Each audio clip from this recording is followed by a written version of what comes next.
Hi there, folks. It's Deni. Well, even though Baldur's Gate 3 is like literally everywhere right now, and it seems like it's the only thing people are playing these days, we still have cool new single-player games for you to try as well. So here I am, ready to save you the trouble of looking for them on your own. So sit back and make yourself comfortable. I'm going to show you some great single-player games that are sure to hook you.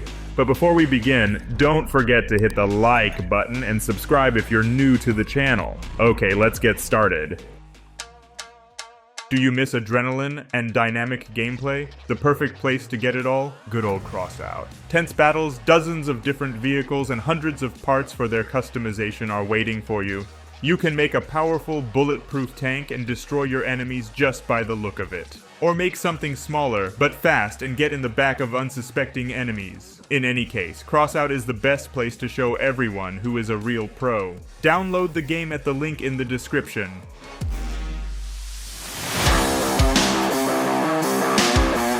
Today we're going to start with Oceanhorn 2. This is a sequel to a cool adventure game that is great for those who like games like The Legend of Zelda with a huge open world. Here you play as a young knight who, well, has to save the kingdom of Arcadia from an evil sorcerer. As for the gameplay, well, there's nothing really that unique here. You roam around the open world, fight bosses, and just enjoy the company of your fellow companions. Madam Trin and some robot gen. Well, it's not a masterpiece in terms of visuals, but overall, it's a really good thing.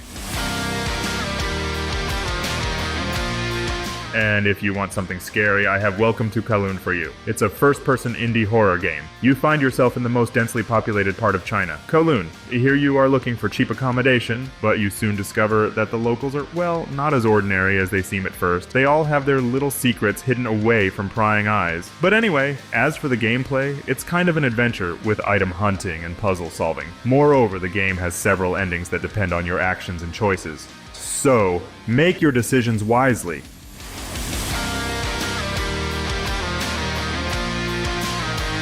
Well, I know some of you might have gotten bored of this already, but this is the last time, I promise. So here is Baldur's Gate 3. And yet, in my opinion, it's the best adventure game I've ever seen, as is Elden Ring. And for those who somehow haven't seen it yet, I'll tell you. Here, you create your own character and go on a journey through an extremely interesting world where, there's something going on at literally every corner. Simply put, for a single-player experience, it's the best thing out there right now. Well, sure, you can have fun with your friends, but trust me, single playthrough is a completely different experience.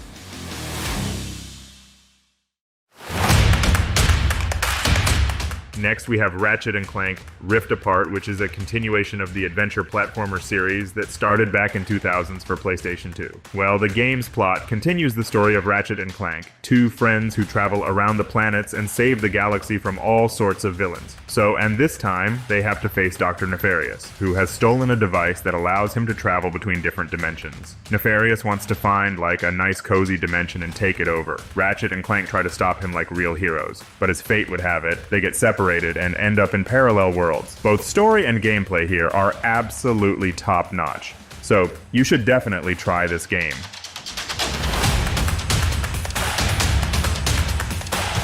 Next, we have Homeseek, a post-apocalyptic strategy game with survival elements in a world where food and water are the most precious things. Well, the gameplay here is similar to something like Frostpunk or Surviving Mars with city building and all that. Here you have to manage your resources, build structures, assign workers, explore technology and all that. Plus, you can walk around the map looking for something useful. The world here will randomly generate stuff from time to time, which may eventually lead you to something good. Well, or not. But either way, this would be a great choice for those who want to try something leisurely.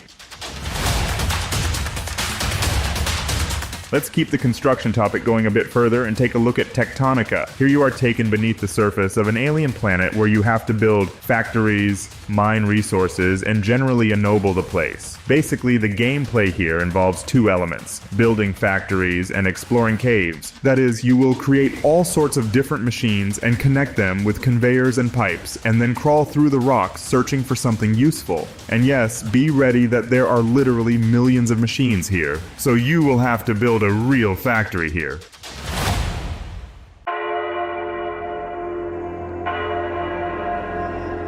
And if you're up for a bit of shooting, I've got Bloodhound for you. The game is set in, well, a dystopian version of our world where some insane cult has summoned the forces of hell to open portals and wreak havoc on the earth. And your job is to thwart them, of course. Here, you control a member of the Order of Keepers of the Gate, a secret organization tasked with guarding the portals and preventing the cult from bringing their dark lord to this world. Well, yes, not the most original story, but if you came here for shooting games, this game is perfect for you.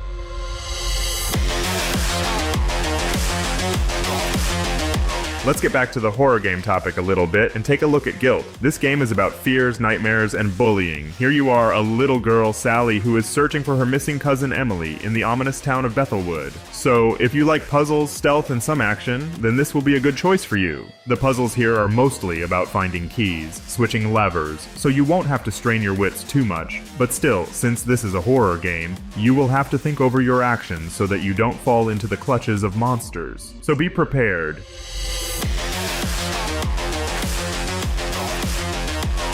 Next up, we have Forever Skies, a game where you ride an airship through a destroyed world. Sounds pretty poetic, doesn't it? This airship is like your home, workshop, lab, and means of transportation. You can build and modify it to your liking, adding various modules so that the thing doesn't suddenly fall down one day. In addition, this giant ball with wings allows you to move around the world, as well as hide from all sorts of dangers, like storms. The surface of the Earth here is the place where you can find the most valuable resources, so you still have to go down there, and you have to do it quite often. The thing about this game is that it's constantly changing and kind of reacts to your every action. Isn't that cool?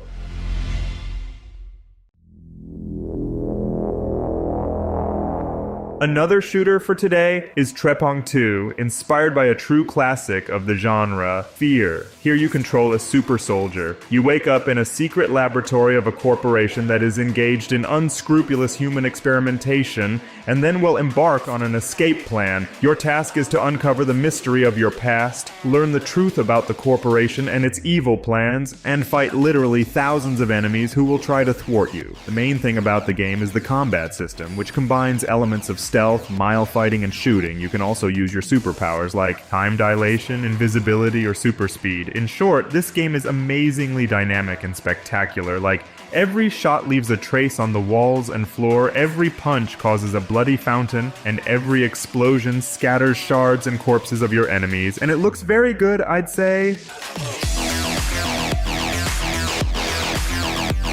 Another scary game in our list is Amnesia, The Bunker, the fourth part of the well-known game series. This game takes you to the times of the First World War, where you play as a French soldier who finds himself trapped in an underground bunker after a fierce battle. But there is one thing. There is something creepy and murderous roaming the corridors. Something called the Beast. So your task here is to survive and get out of this nightmare at any cost. And this game differs from the previous ones in the series because here it's kind of a half-open world, which means that you can freely walk around the bunker locations and explore its secrets. And the elements of the game, like item locations, lock codes, and beast behavior, are randomly generated each time, which gives the game, well, a little bit of unpredictability. Also, you'll have a few tools here to help you survive. For example, you can use a revolver or grenades to scare away the beast or to destroy walls. However, ammo is very limited here, and the beast can't die from bullets or fire, so you'll have a hard time. Don't say I didn't warn you. Next, we have a remake of the iconic System Shock game, which was released in 1994 and literally became the forefather of masterpieces like Deus Ex, BioShock, and Half-Life. Well, in a nutshell, it's a first-person action-adventure game. You control a nameless hacker who sneaks into the Citadel space station to hack into its systems and get crazy money for it. However, while hacking, he accidentally releases the evil artificial intelligence Shadan, who, well, starts creating havoc on the station and plans to destroy humanity. So now you have to sort out the mess you've made and survive by fighting cyborgs, mutants, and robots, solving puzzles, collecting useful items, and trying to stop Shodan's plans. This game is not linear and gives you complete freedom of play. You can, explore the station levels in any order you want, find alternative paths and secrets, complete extra missions, or just ignore them. You can also choose your playstyle. Be stealthy or aggressive, use weapons or hacking, fight or flee. And yeah, your actions will also affect the way Shodan reacts to you and the story as a whole, so choose wisely.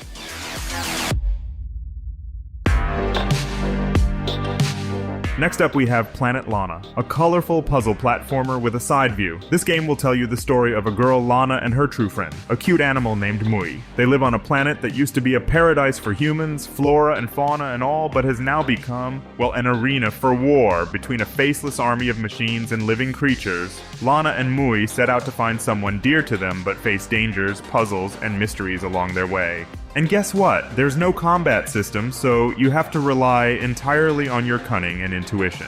But it does have companion mechanics. Mui can slip into narrow crevices, activate switches, distract enemies, or, well, just be a good boy. So if you want to try something nice and cute, go for it.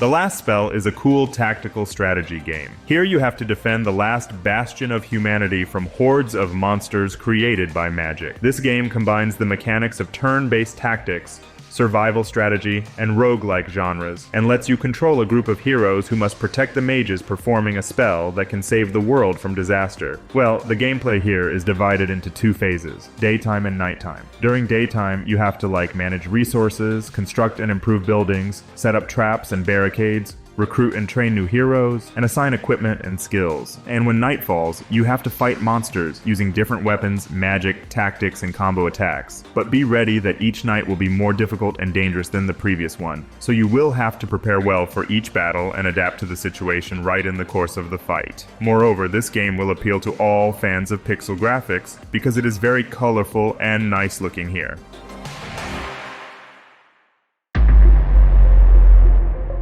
Next, we have the sci-fi action game Scars Above. Here you take on the role of a scientist-astronaut Kate Ward. You find yourself on an alien planet after encountering a mysterious artifact in space. And now, your task is to, well, survive in pretty harsh conditions, explore an alien world, find your crew, and uncover the mystery of a vanished civilization. During your journey, you will face some dangers, such as aggressive wildlife, abnormal phenomena, traps, and giant bosses. And to fight them, you will need not only weapons and ammunition, but also various devices, items, and abilities. This game will appeal to all fans of science fiction. If you are a fan of Returnal Control or Tomb Raider, you can try this one. Well, that's all for today. I hope you enjoyed this video and found something interesting, and if so, leave a like and subscribe if you haven't already. It's been Deni. See you guys soon.